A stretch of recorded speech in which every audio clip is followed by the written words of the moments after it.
बंधुओं, श्री राधे।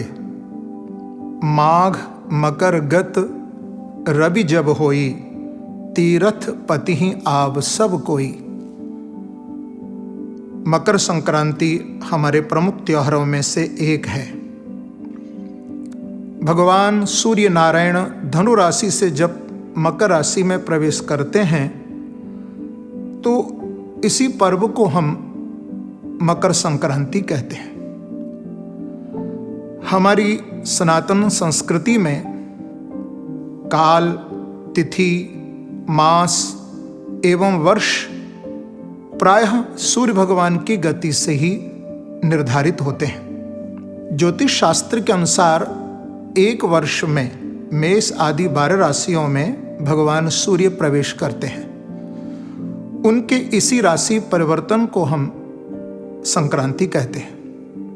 कर्क राशि से धनु राशि तक की 6 राशियों में जब भगवान सूर्य रहते हैं तब हम उनको दक्षिणायन कहते हैं।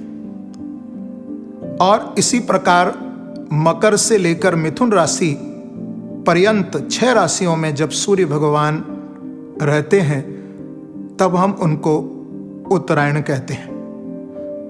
अर्थात आज से भगवान सूर्य उत्तरायण हो गए हैं। और बंधुओं, मैं आपको यह भी बता दूं कि 6 महीने सूर्य का दक्षिणायन रहना ही देवताओं की रात्रि कहा गया है। और 6 महीने सूर्य का उत्तरायण होना मानो देवताओं का दिन माना गया है।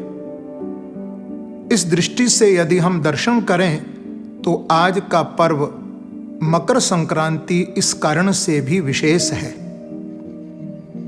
क्योंकि आज मानो देवताओं का दिन प्रारंभ हो रहा है। हमारे शास्त्रों में मकर संक्रांति पर पवित्र तीर्थ में स्नान, दान, जप, तप, पाठ, पूजा आदि की विशेष महिमा बताई गई है। शास्त्रों में तो कहा भी गया है कि दत्तम भवतु चाक्षयम।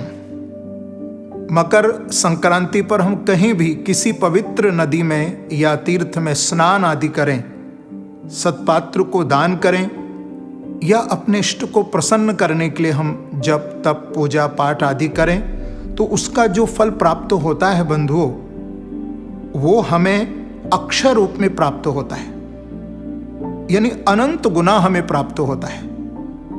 वैसे देखा जाए तो बंधुओं, मकर संक्रांति पर स्नान की महिमा इसलिए भी विशेष है क्योंकि जैसे व्यक्ति प्रातः काल उठकर स्नान करता है, ऐसे ही मैंने आपको बताया कि मकर संक्रांति से सूर्य के उत्तरायण होने पर देवताओं का भी दिन प्रारंभ हुआ है, यानी प्रातःकाल हुआ है।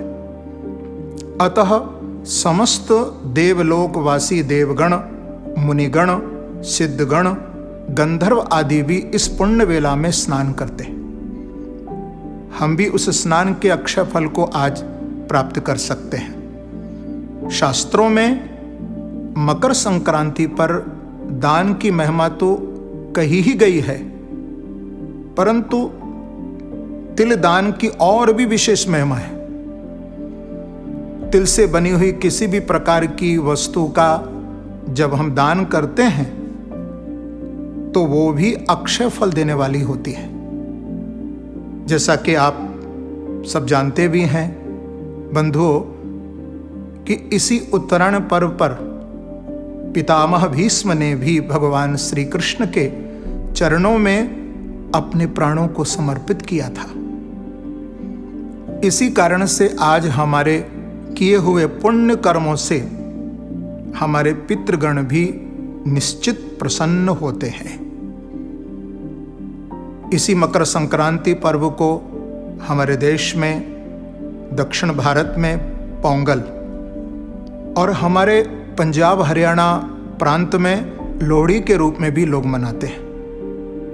अंत में मैं आप सभी को इस पवित्र पर्व की अनंत अनंत शुभकामनाएं प्रदान करता हूं एवं अपने श्री राधा रानी एवं प्रभु श्री बांकी बिहारी जी के चरणों में ये प्रार्थना करता हूँ कि भगवान सूर्य का ये उत्तरायण पर्व हमारे जीवन में भी आनंद एवं शांति की उत्तरोत्तर वृद्धि लेकर के आए। श्री राधे।